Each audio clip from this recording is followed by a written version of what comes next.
Hello, can you hear my voice? Yes, sir. Okay, good afternoon to all. Good afternoon, sir. Afternoon. Good afternoon, sir. So, today the group 2, Dinesh, Rahul, and Bajanti are everybody is there. Yes, sir. Good afternoon, sir. Yes, sir. Good afternoon, sir. Good afternoon. Good afternoon, sir. I hope you guys are ready. Yes, sir. Okay, let us wait. Okay, let's start. So, who will be starting first? Yeah, who will be starting first out of the three? Sir, yesterday PPT is remaining. Okay, yesterday is Udit is in.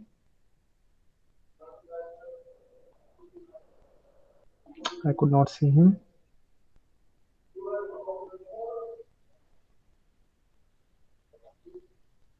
Yes, he has joined. Yeah, Udit. Yes, sir. Okay, can you just quickly walk through what was left yesterday? We Yes, can sir. I have. just, There's just one question left to discuss yeah, go on ahead. my side. Yeah, go ahead. Yes, sir.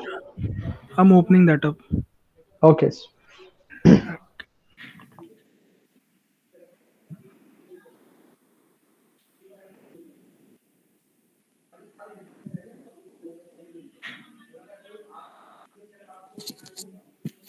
And others, I told you to upload the presentation, whatever you have done yesterday. So I did not see anybody uploading as of now. So please go ahead and do that.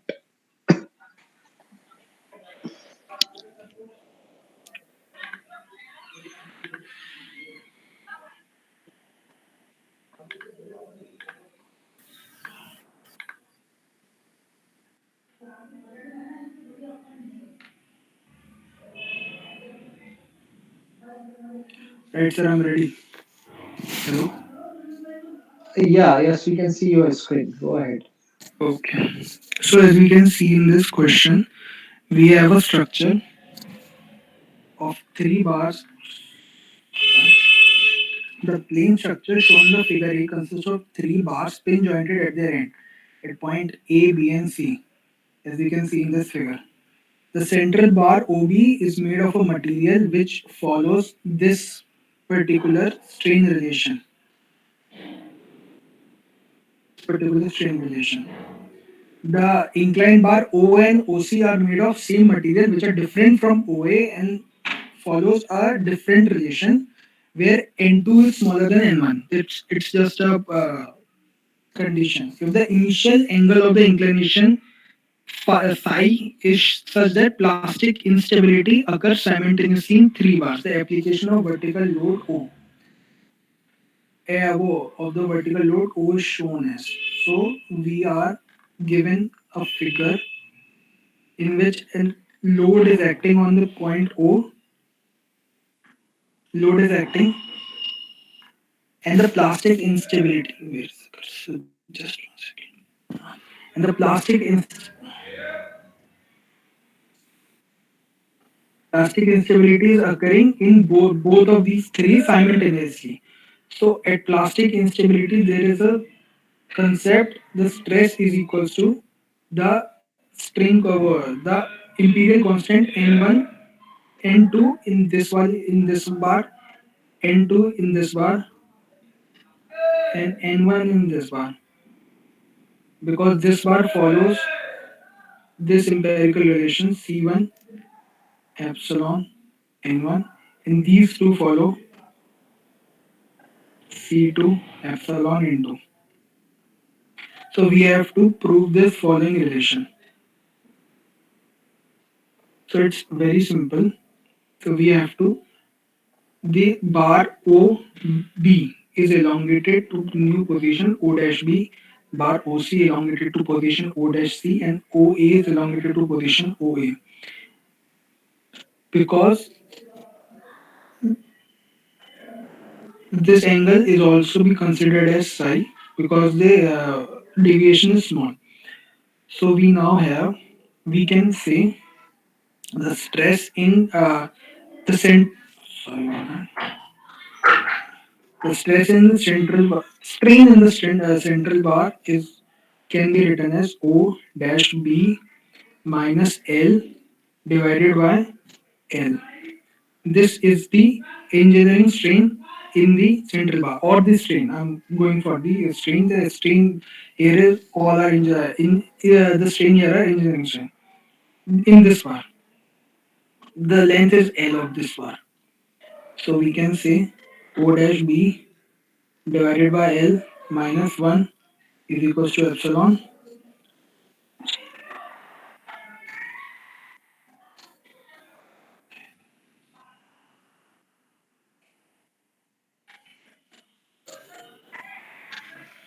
Just one second.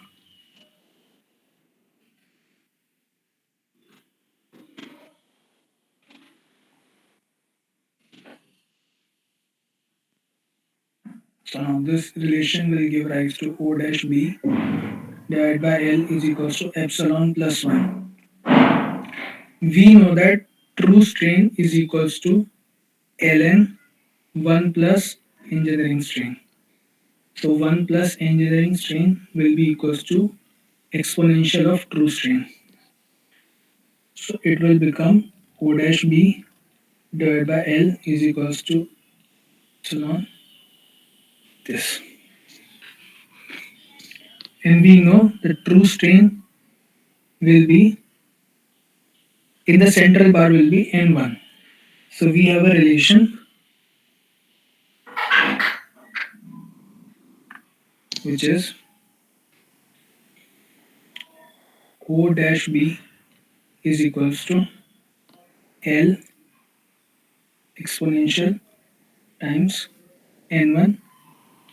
This is term as equation number 1. Now we look at the second bar. We can say O dash A, that is the new length of the bar A.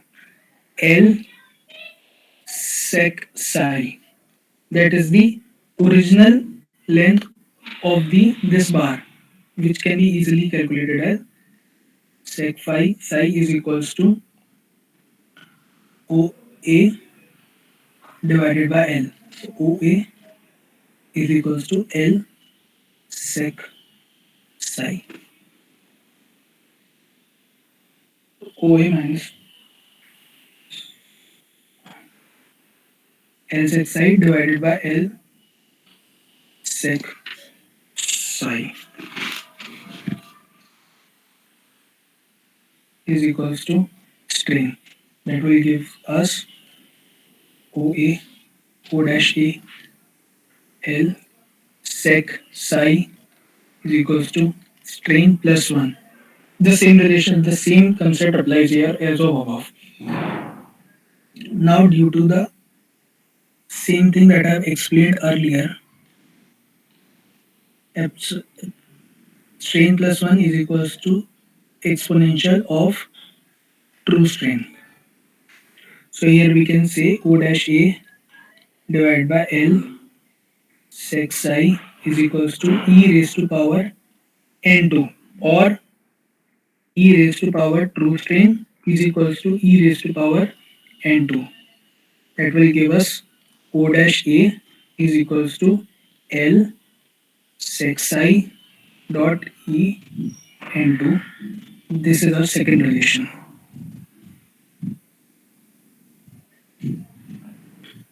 Now we have to look at the figure.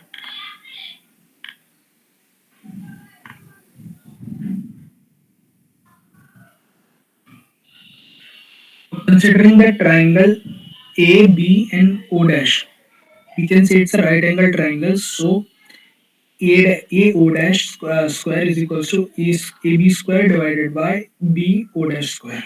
That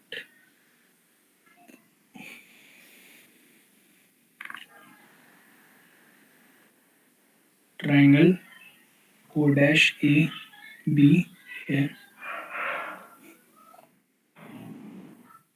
O dash A square equals to AB square plus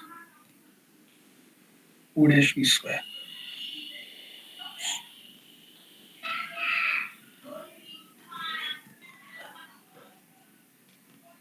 Now we have values of O dash A, we have values of O dash B which is here, and we can easily calculate the value of AB in terms of L. That can be given as tan psi is equals to AB divided by L.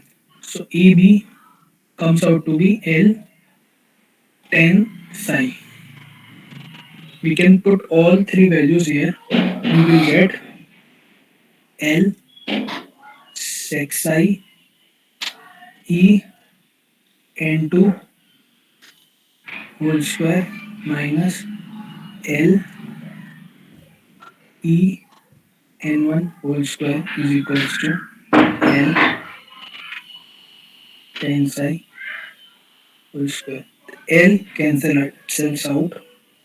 We will be left with sec square psi E n2 minus.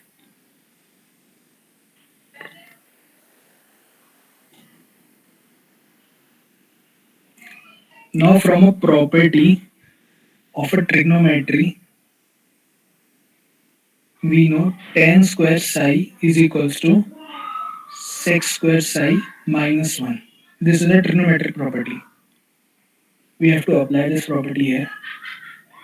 That will give us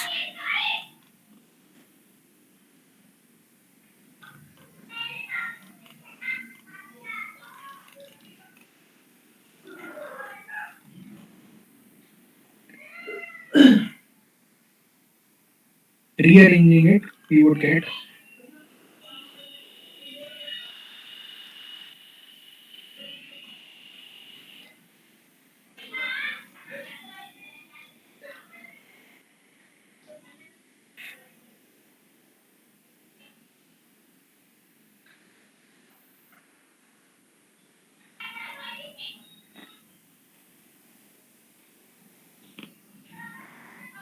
this is what we need to prove in the first place.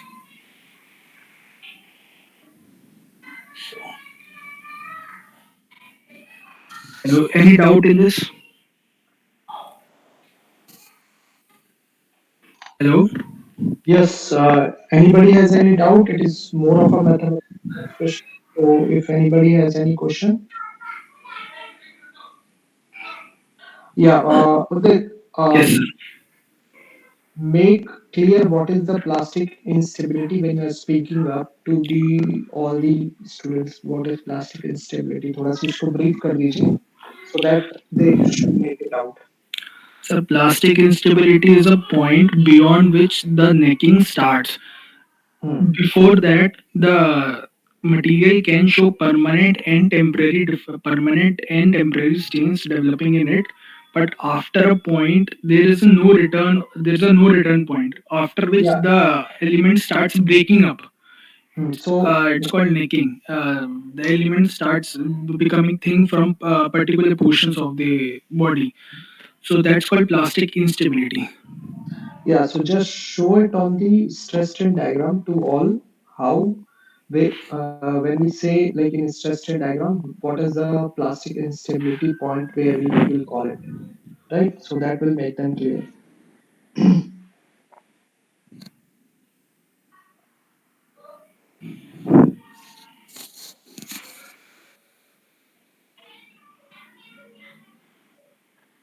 Hello. Yes,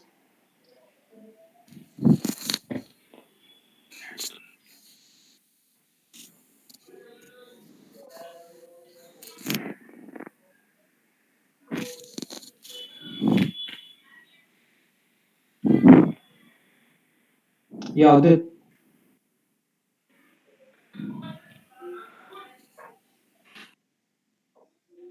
Hello. Am I audible? Hello. Yes, yes, you are. Hello.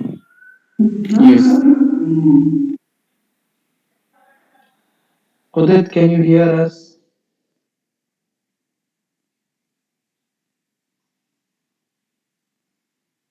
It seems there is a problem with Udit's speaker. Okay, anyways, what I see the as he was saying, the plastic instability is basically the point where what we call as a ultimate point. When you see the stress strain curve, the point from which the resistance of the material due to strain hardening becomes less as compared to in, loading, the as compared to due to increase in load. मतलब उसका resistance material का एक होता है when you are going into the plastic zone, what is happening, strain hardening is happening, right? तो strain hardening की वजह से मटेरियल का रेजिस्टेंस बढ़ जाता है, ठीक है, but at the same time because there is an increase in load, what you see, the area is slowly getting reduced, ठीक है, तो धीरे धीरे एरिया रिड्यूस हो रहा है, मटेरियल स्ट्रेन हार्डन हो रहा है, मगर एक पॉइंट ऐसा होता है जो स्ट्रेन हार्डनिंग की वजह से जो इतना रेजिस्टेंस मटेरियल दे सकता है वो इनसफिशिएंट हो जाता है एज कंपेयर टू आपने जो लोड लगाया और रिडक्शन इन एरिया की वजह से उसके बाद वो मटेरियल अल्टीमेटली फेलियर पे चला जाता है, मतलब अल्टीमेट, हम जिसको अल्टीमेट कहते हैं, अल्टीमेट से क्रॉस होके वो नेकिंग आ जाती है. So that point we call is a plastic instability. Is it clear? Yes, sir. Yes, sir. ठीक है, तो उस पॉइंट को हम प्लास्टिक इंस्टेबिलिटी कहते हैं. So I hope let's move to जो न्यूमेरिक, जो उसने एग्जांपल्स बताए, आपको कुछ उसमें समझ में आया होगा, I think so. Udit, please share those with the your colleagues and your batchmates, right? You can upload in that in the classroom. So let's move to the next. Who's going to present out of the three first? Sir, I will present it. Okay, Vajanti. So just go ahead.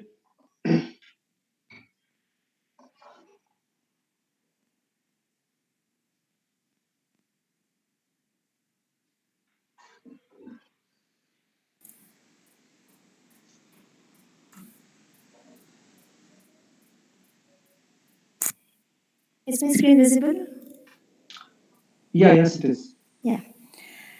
Okay, good afternoon, everyone. Myself, Vaijant Malik, and today with our team, we will be learning some more concepts of plasticity. Now, as we understood from yesterday's presentation, that plasticity is sorry, Sanjay. Plasticity is a plasticity is a tendency of a material to undergo plastic deformation under load. So now we have all studied about stress strain curve in our undergraduate days. So today we will see what are the different elastic plastic relations and how is it used in creating true stress strain curve. So first let's understand what is the difference between engineering versus true stress. Stress is the force per cross-sectional area that a material withstands. Strain is the percentage change in the length of the material. So the stress strain curve is the simplest way to describe the mechanical properties of the material. It can provide information about a material's strength, toughness, stiffness, ductility, and more. So when deforming a sample, engineering stress simplifies by neglecting the cross-sectional change. So true stress is defined as it only accounts for the changing cross-sectional area, that is instantaneous cross-sectional area. The main purpose of true stress strain curve is that it gives an accurate view of the stress strain relationship. By now, you must have got a doubt that why do we need two different curves at the first place? So basically, the engineering stress strain curve is ideal for performance applications. So the true stress strain curve is ideal for material property analysis. And as defined earlier, true stress is determined by dividing the tensile load by the instantaneous area. As you can see in the slide, that sigma true is equals to F by AI, where AI is the instantaneous area. And true strain is the natural logarithm of the ratio of instantaneous gauge length to the original gauge length. So we have to first see how engineering stress and the true stress are interrelated. So here is a small derivation, and the assumptions taken are the total volume we are taking as constant. That is the AILI, that is the instantaneous volume, and the original volume remains constant. And the second assumption is the strain is evenly distributed across the sample gauge length. This means that we cannot convert the true and engineering stresses after necking begins. So the concept of necking I will be explaining later. So basically we know sigma the true stress is F by AI. We can also write as F by A naught, that is the original area, into original area by instantaneous area. Now as there is no volume change, we can just write the previous assumption as A naught by AI is equals to Li by L naught. And we can substitute the same thing in the true stress. So which comes out to be sigma true equals to F by A naught into Li by L naught. Now as we know, the engineering strain is nothing but delta L by L naught. So it is Li minus L naught by L naught, and we can write as sigma engineering means engineering strain is equals to Li by L naught minus 1, or Li by L naught equals to 1 plus epsilon engineering. And the formula comes out to be true stress equals to engineering stress into engineering strain plus 1. Similarly, we can write for the strain also, which is written in the box given below. So after this, by now you have understood the mathematical computation of true stress and true strain. Then let's now see what is the actual true stress strain curve. So the most obvious thing right now you can see is that true stress strain curve never decreases. The red line is the true stress strain, the blue is the engineering stress strain curve. So why it is not decreasing is that the material never gets weaker. The decrease in the engineering stress is an illusion created because the engineering stress doesn't consider the decreasing cross sectional area of the sample. And hence we say that the true stress is the stress at an instantaneous point. Here you can see an expression sigma true equals to k into epsilon power n. That is called the strain hardening expression, or the Ludwig power law, which is only valid between the yield strength and the ultimate tensile strength. We will learn more about this expression later. So here, before the yield strength, the curve will be a straight line, as you can see, whose slope is the Young's modulus. And after the ultimate tensile strength, the true stress strain curve can only be determined experimentally. So the difference between these values increases with plastic deformation. In principle, you could plot separately two entirely curves for true and engineering stress strain. But in practice, they will be essentially the same until the proportional limit. So this equation, that is the Ludwig power law, it is only valid before necking begins. So first we will understand what is necking. Necking in engineering or material science is a mode of tensile deformation, where relatively large amount of strain localized disproportionately in a small region of the material. So the resulting decrease in the local cross-sectional area provides the basis for the name neck. Beyond the ultimate strength, you would need experimental data, that is, gauge cross section, gauge length, load, etc., to manually compute the true stress strain curve. So, apart from necking, there is another problem with the true stress strain curve is the uniaxial stress correction. This is why the equation doesn't work after necking. In the previous one, as you can see, the necking begins at a point, and after that, the equation doesn't work. So, what is this uniaxial stress correction? That is, it is a correction factor because the component of the stress in the axial direction is smaller than the total stress on the specimen. That means you can see there is total stress. It is after certain amount of time, there is axial stress plus non-axial stress. The yellow lines, the yellow arrows, as you can see, it is a non-axial stress. And the red ones are the axial stress. Hence, we need a correction factor. And that's why there is a corrected true and there is a calculated true. Now, as I had told before, there is a Ludwig power law. So we will understand first what is this what does it define? So first we have to understand what is work hardening to understand this Ludwig power law. It so happens that for a lot of ductile materials, the stress beyond the yielding stress follows a different curvature compared to the slope in the elastic region. In this case, the stress increases at a rate different from the Young's modulus in the elastic portion of the stress strain curve. Now, if you choose to unload the material at a point beyond the yielding stress, the material takes a linear path back to the state of zero stress, but non zero strain. I repeat, go to a state of zero stress but non zero strain. So the material is actually permanently deformed. Now, what good possibly could happen if it is permanently deformed object? Well, the interesting part is if you load the object once again, it would follow the stress strain curve path that is followed when you unloaded it the last time. That means it will again go back to the same place how it was unloaded. So it means that the material is going to be elastic for a higher range of stress. You have just made the material stronger. That is the whole point of having this work hardening power.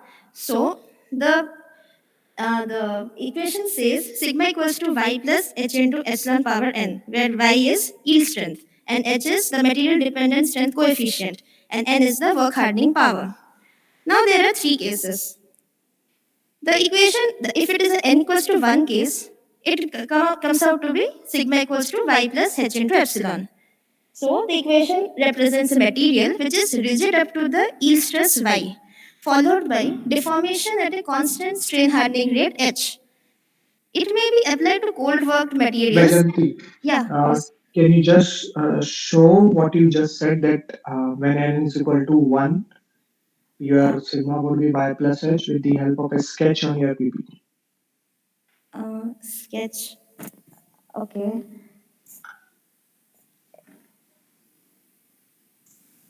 Like, should I draw it here? Yeah, that's what I'm saying.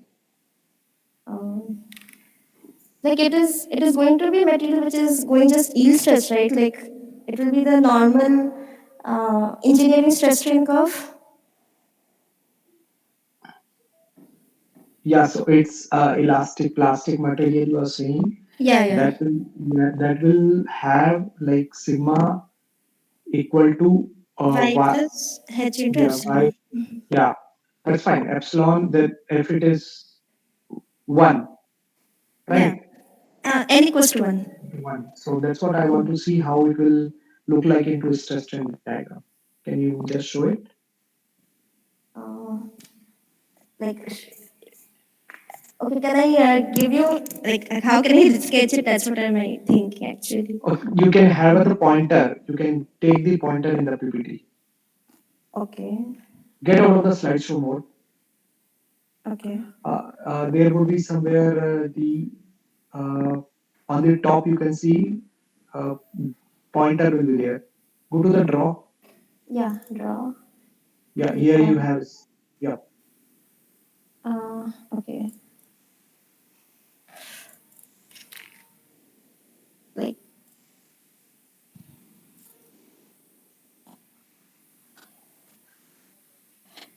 just a minute, sir.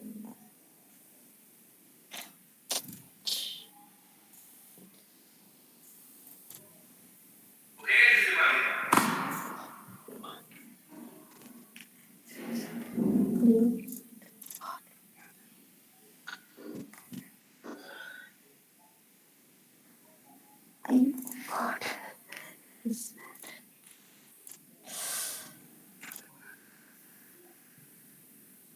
Yeah, like this, I think. Like, till yield stress, there will be, like by Hooke's law, it will be there, and after that, just H After inverse. that, It will be a constant straight line because it is a linear equation. yeah, that is so H. Uh, then your stress is increasing, right? Or in stress is constant. Yeah, it will be increasing. It, Like y is the intercept, and h into epsilon. Like h is the slope, and epsilon Hmm. is the y equals to mx plus c. That is the same thing. I mean, straight line Okay. equation. Yeah.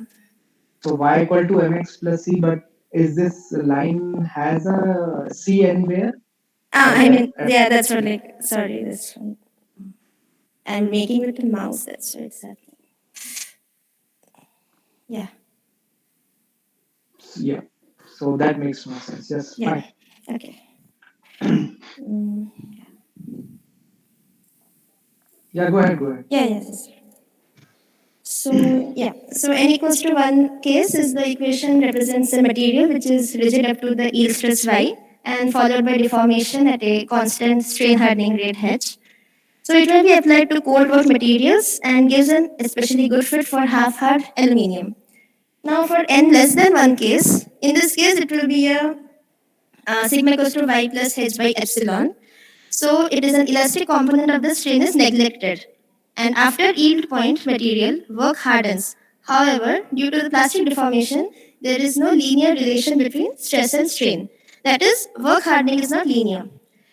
And if y equals to 0, then such a material does not show any elastic behavior from the beginning of loading, and yield point is not evident. Another relation, one-dimensional relation about plasticity is the Ramber-Osgood relation. So this is a relation which was created to describe the non-linear relationship between stress and strain. That is the stress-strain curve in materials near the yield points. So as you can see, the equation says epsilon equals to sigma by e plus k into sigma by e power n. So when n is greater than 1, it turns out to be with yield stress sigma naught, the equation is like this. And in materials, and it is especially useful for metals that harden with plastic deformation, showing a smooth elastic plastic transition. From now, Dinesh will be taking up the thing for explaining the idealization and strain rate effects.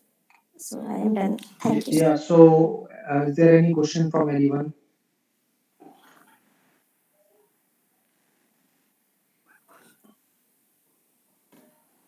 Yeah, so nobody else will ask the question because it's a team. It's the whole class has already decided we won't ask each other. Sir, So you one can, question, sir. yeah, Sir, as in last lecture, sir, we studied as you told that this relation is valid up to non-linear elastic.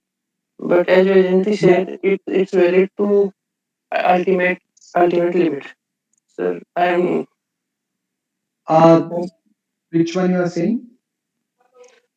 Sir Ludwig law or Ludwig Yeah, Ludwig law. See, can you just flip the slide back, Vajanti? Yeah, 1 minute. Not this. What? Yeah. So this, see, if you see this Ludwig law, what it says, like, the when you say sigma is some constant into some power of epsilon, right? So it it comes into a plastic deformation only after the elastic limit is crossed. Elastic limit के अगर आप या तो आप उसको non linear elastic बोल सकते हैं, ठीक है, और अगर आप हुक्स लॉ फॉलोड करा रहे हैं तो वो इलास्टिक के बाद ही फॉलो होगा. And the thing is that you are in this assumption we are considering that it will be a straight line in log curve. Are you getting my point, Krishnan? yes sir. We are considering that after elastic limit, that means after the material has crossed the Hooke's law, rather I would say, not the elastic limit. It has yielded and it has crossed the Hooke's law. So we are considering till ultimate that it is linear in log scale. Okay Means sir. Okay. And after, क्योंकि ये model है, अलग अलग model दिए गए, इस एक Ludwig model है, फिर एक रोमबर्ग और गुड मॉडल है, ये कुछ अजम्पशंस के बेस पे चल रहे हैं, ठीक है, they are not the exact. Means कुछ मटेरियल्स पे ये फिट बैठेगा, कुछ मटेरियल्स पे वो फिट बैठेगा, ऐसी वाली बात है. We are assuming certain models. Clear? Yes, sir, got it. Okay, so let's go ahead. Who is the next? Dinesh.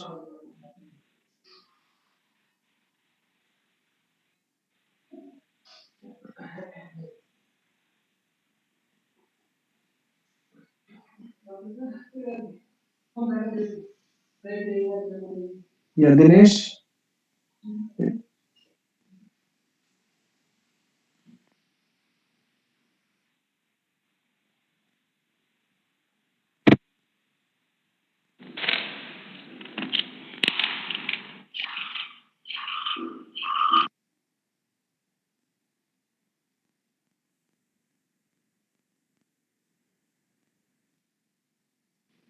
Dinesh, you Hello, there? am I audible? Yes, yes. Okay. Good afternoon, sir, and good afternoon, everyone. My name is Davidines. Today we have to discuss about idealization and strain rate effect. Idealization of strain curve. To know the idealization of stress strain curve, first we know about the idealization. Why idealization is needed? So, every material having dissimilar stress strain relations, a single mathematical equation cannot use for entire stress strain curve of the material. That's why idealization is needed to simpler the mathematical part of our analysis. So, for instance, spring. Spring must accommodate the desired deformations repeatedly and reproducibly. So, the linear approximation is needed for the material.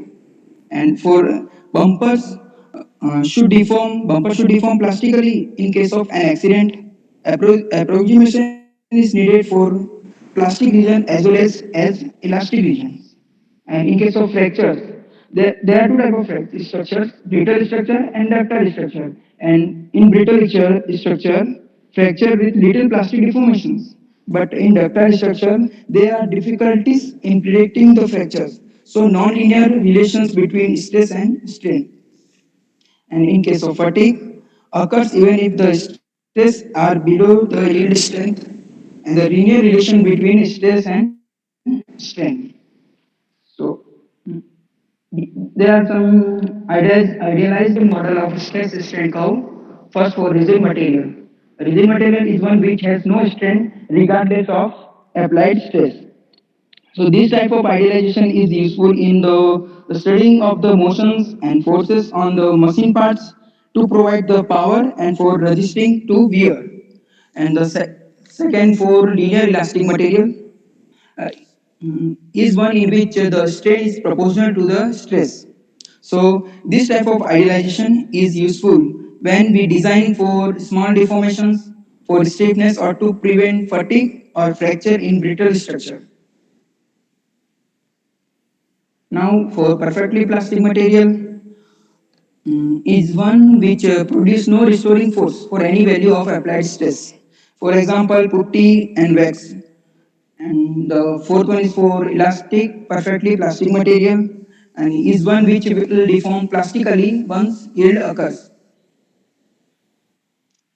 For rigid plastic material, is one in which elastic and time dependent deformation are neglected. If the stress is released, the deformation remains. This type of idealization is useful in designing the structure for their maximum loads in machining and metal forming problems. For elastic plastic material is one which both elastic and plastic strain are present. And strain hardening may or may not be assumed to be negligible. And this type of idealization useful when we are designing against a moderate deformation and carrying out detailed studies of the mechanism of fractures, wear, and friction. The strain rate effect. To know about the strain rate effect, first we know what is strain rate. Strain rate is it is the rate deformations of the dimension with respect to original dimension per unit time. There are the some curves represent the stress strain curve with varying value of strain rate. And when the following effects were observed with increasing the strain rate, when strand rate is increasing, the ultimate strength, yield strength of the material is increasing, but its ductility will with decreasing with strand rate, and the unusual behavior was observed at very high strand rate. As the curve shows,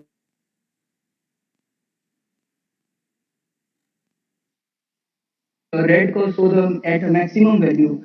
As we can see, when the strand rate is increasing, the ultimate strength and yield strength of the material will increasing, and ductility of the material will decrease. Effect of strand rate on ultimate tensile strength.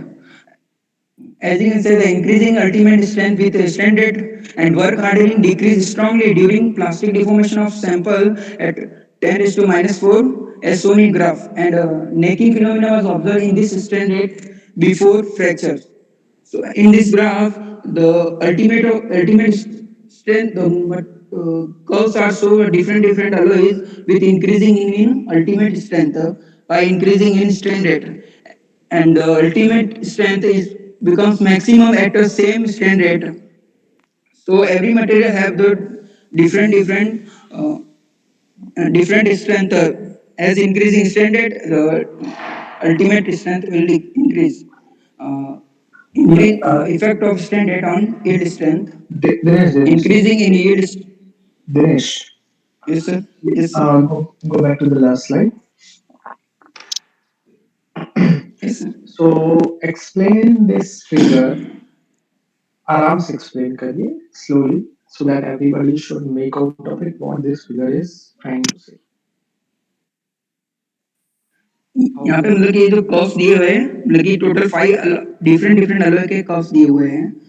अभी हर एक material की जो strength रहती है वो अलग अलग होती है। अभी जैसे जैसे स्टैंडर्ड होती है तो हर मटेरियल अपने उसके स्ट्रेंथ के हिसाब से वो अपना कर्व यहाँ पे शो करेगा। किसी में डिफॉर्मेशन पहले हो जाता है, किसी में लास्ट में होगा, तो किसी की स्ट्रेंथ हाई होगी, तो उसकी वजह से अभी जैसे अलॉय 5 है, अलॉय 5 में क्या हो रहा है, स्टैंडर्ड जैसे इंक्रीज हो रही है, तो उसकी अल्टीमेट स्ट्रेंथ मतलब कि उतनी स्ट्रेंथ उसकी नहीं है, तो वो पहले ही उसके डिफॉर्मेशन जो होगा उसमें जल्दी हो जाएगा, और वो उसमें स्ट्रेंथ हार्डनिंग जो होगी वो रिड्यूस होगी। एंड एक्चुअली स्ट्रेंथ हार्डनिंग होता क्या है, उसमें क्या इंक्रीज हार्डनेस होती है, इंक्रीज होती है, और जैसे ही वर्क हार्डनिंग अगर डिक्रीज होगा तो जो प्लास्टिक डिफॉर्मेशन जो होगा वो इतना ज्यादा रेजिस्ट नहीं कर पाएगा, वो जल्दी हो जाएगा plastic deformation.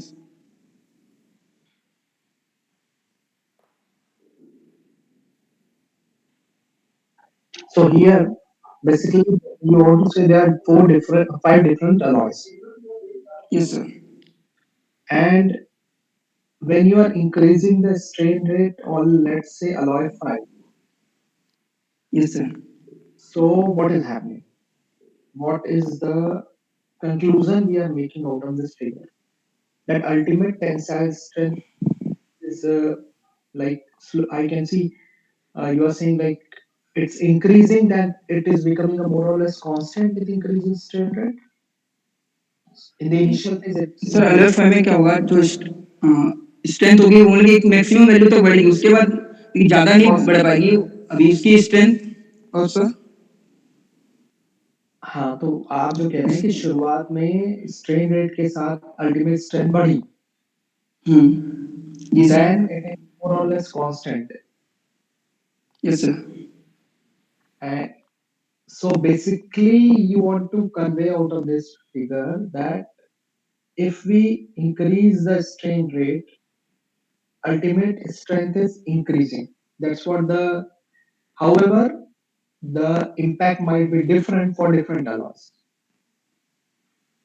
Yes sir. Is, is it what you want to convey or anything else?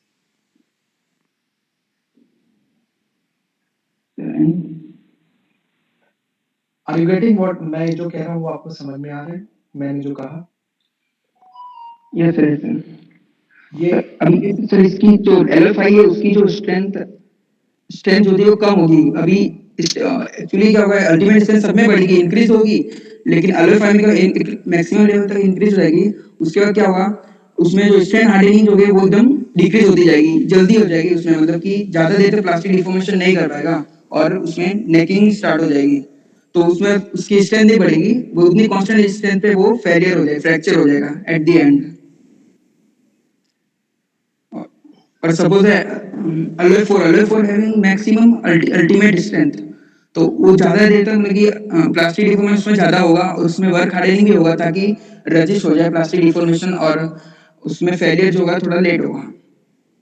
Okay, ठीक है। मतलब वो अलग अलग मटेरियल पे अलग अलग तरीके से इफेक्ट कर रहा है, बट इस सर। कंक्लूजन ये है कि स्ट्रेन रेट बढ़ाने से अल्टीमेट स्ट्रेंथ बढ़ती है, that's what it is.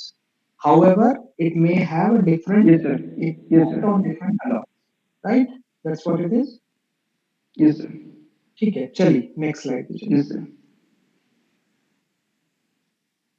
Same increasing in yield strength with standard, जैसे जैसे अल्टीमेट स्ट्रेंथ भी इंक्रीज होती जा रही है, तो यहाँ पे इंक्रीज भी हो रहा है, अपना यील्ड स्ट्रेंथ भी इंक्रीज होगा, जैसे से स्टैंडर्ड भी इंक्रीज होगा। The maximum yield strength in all the alloys will attain at the same standard, जो मैक्सिमम जो यील्ड स्ट्रेंथ आएगी वो सब मटेरियल पे एक सेम लेवल पे आएगी, जो एज शोन इन ग्राफ।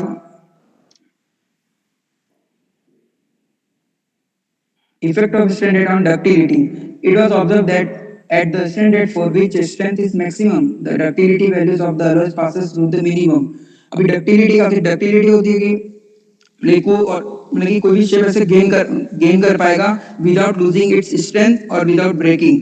सो अभी यहाँ पे क्या डक्टिलिटी डिक्रीज हो जाएगी, इसका मतलब क्या होगा, मतलब कि जैसे स्टैंडर्ड तो बढ़ती जाएगी लेकिन जो उसकी जो ओरिजिनल शेप होगा वापस रिगेन नहीं कर पाएगा, और वो प्लास्टिक डिफॉर्मेशन में चला जाएगा और वहां से वापस वो ओरिजिनल शेप नहीं कर पाएगा, और एट द एंड वो fracture will happen. Dinesh, from next slide where, will. yeah, 1 minute, from where these figures have been taken, yes. from where you have taken these images. This taken from the research paper and So, books related to। so you should refer that the you should give a reference from wherever you take this image.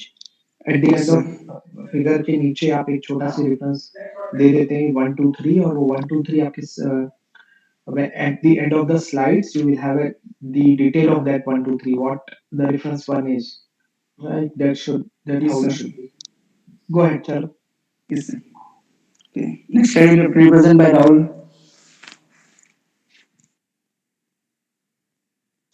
Okay, any question?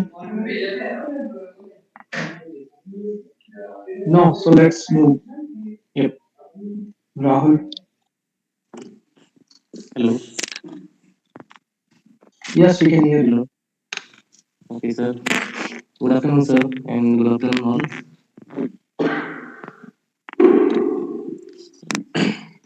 So today we will talk about Bossinger effect.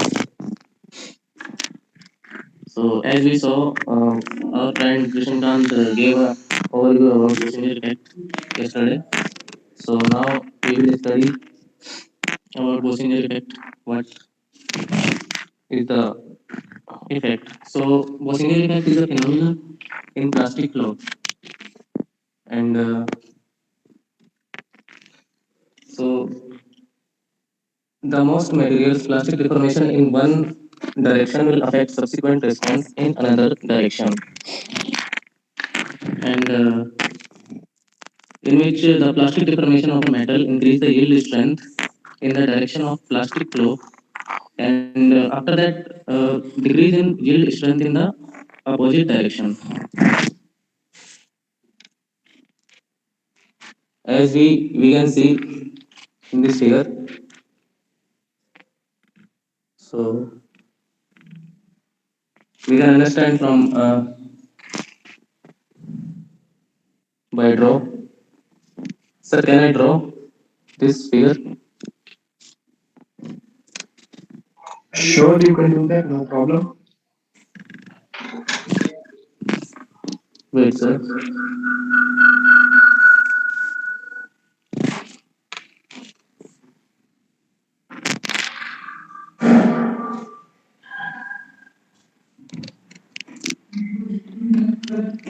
But I hope it's the where Gentis is coming, right? Yes, sir. So how we are going to make a notation on that? Sir, we can draw from Okay, this. go ahead. Okay, go Yes, ahead. sir. Go ahead. Yes, sir.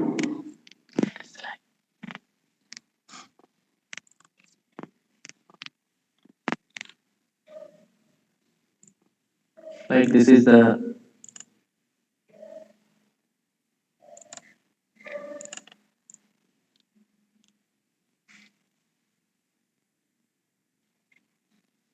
It is hard to perform on the PPT. You yes, have to sir. go on the whiteboard or something like that.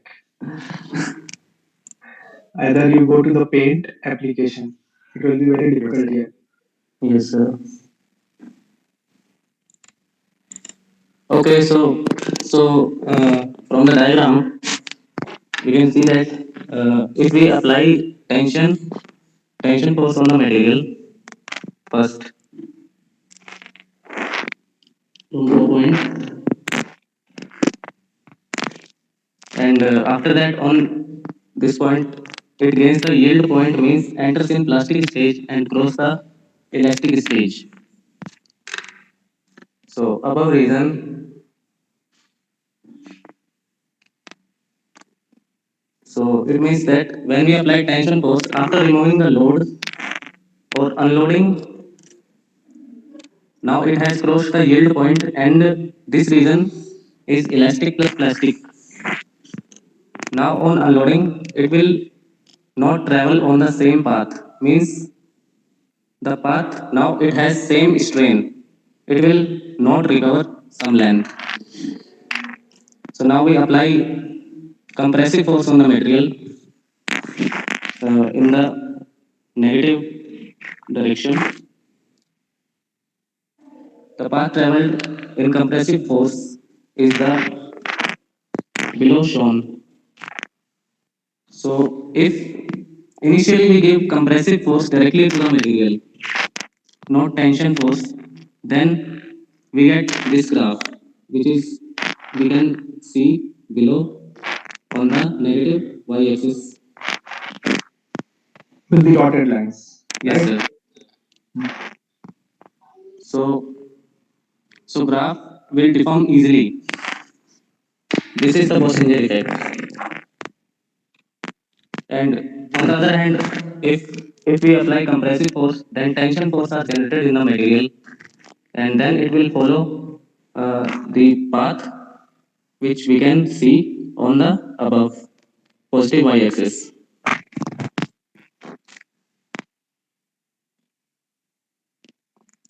So the phenomenon,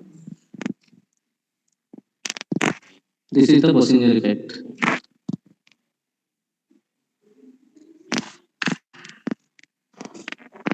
So now we can talk about tangent and plastic modulus. So before that, we can conclude from the Bossinger effect is metal forming operations result situation exposing the metal workpiece to stress in reverse sign.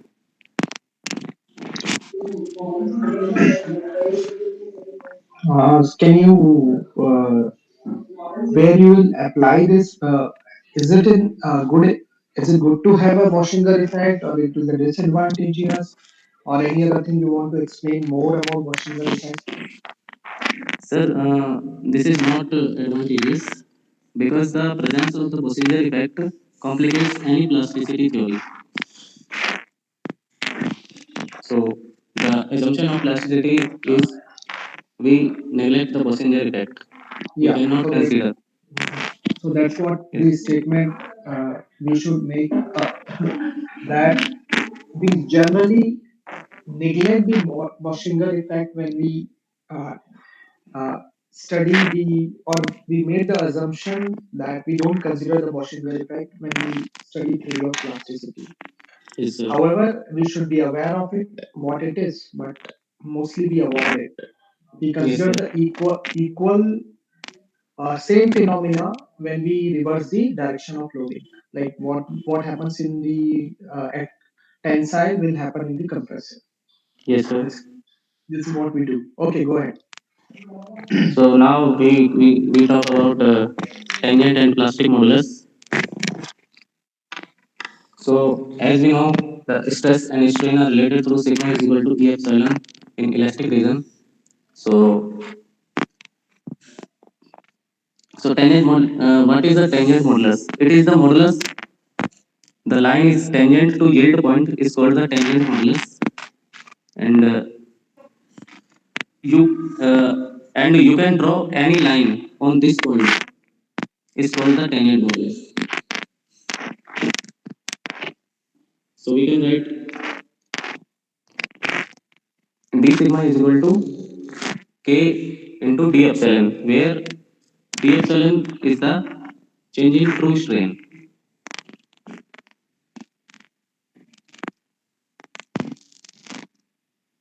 and at any instant of strain, the increment in stress d sigma is related to the increment in strain d epsilon. So we can write that the change in true strain is equal to the strain change in elastic region and the strain change in plastic region, and the slope between the 2 points is called the plastic modulus in the plastic region.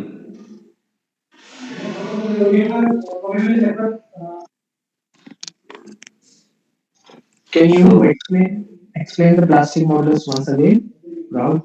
yes sir, the plastic modulus is the modulus of plastic range, where we can see that in this figure, uh, after the yield point, and there is 2 points.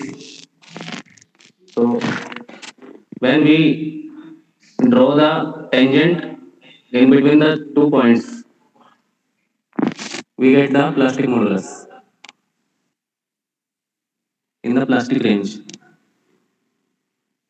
and we can see that change in through strain is equal to change in engineering strain plus change in plastic strain, and we can write the stress and plastic strain increments are related by the plastic modulus h, and we can write d sigma is equal to h into d epsilon plastic. So it follows that 1 by k is equal to 1 by e plus 1 by h. So we can derive this. How you get the last one relation? Yes, sir. Yes, sir. I can drive.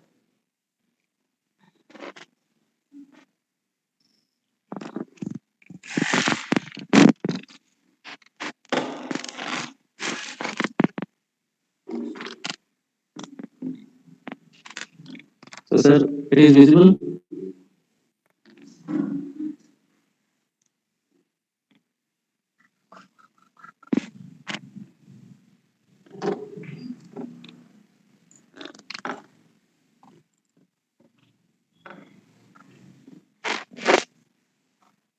It is visible to all.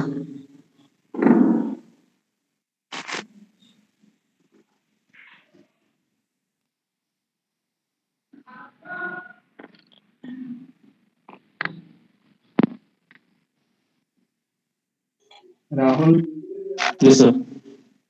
yeah, are you trying to share anything? Yes, sir.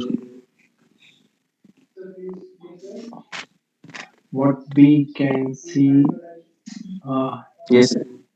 okay. Yes, sir. Is All it right. visible, sir? Yes. Yes.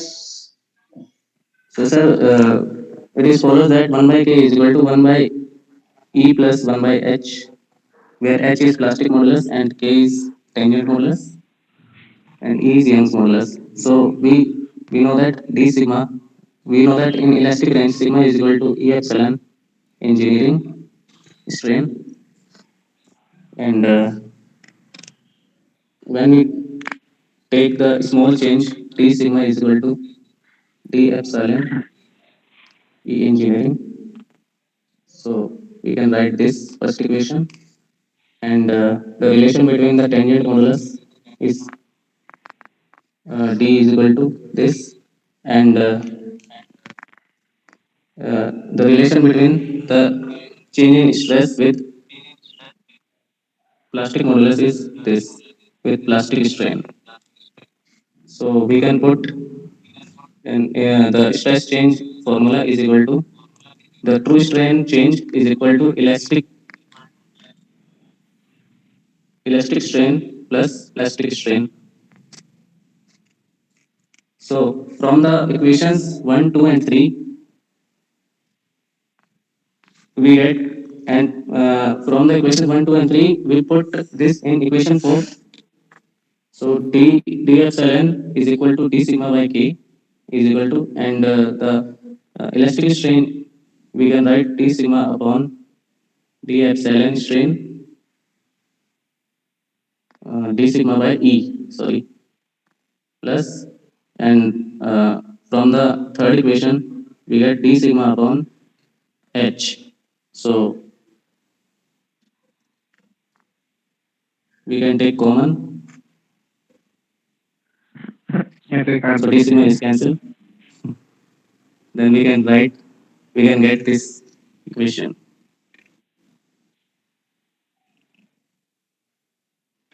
Yeah, others have to tell whether they understood it or not. Yes, sir. Yeah, other may Others have any doubt? any student.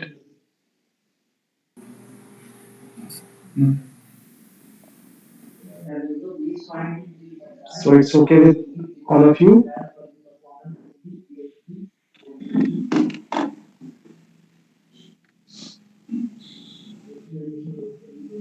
Okay, then go ahead.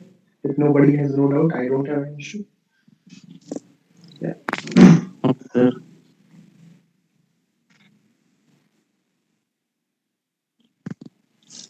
Rahul, Yes, is sir. there any other slide to present? I Or think this is done, sir. I think. you think or it is done? So there is no slide. So tell us that there is Yes, no sir. side. Yes, sir. It's not a matter of thinking. Yes. Sorry. Okay, so if there is anything you need to ask to any of the group, you can means this group, you can ask them offline also, right? Not only online.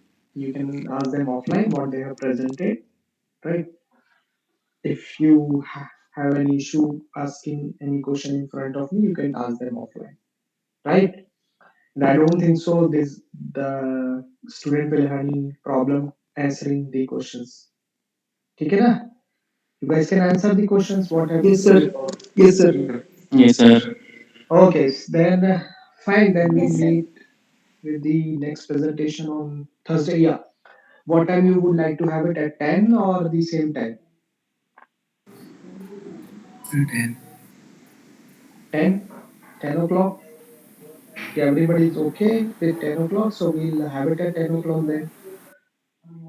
Fine. Okay, then we'll meet on Thursday as per the schedule. And thank you all for your time.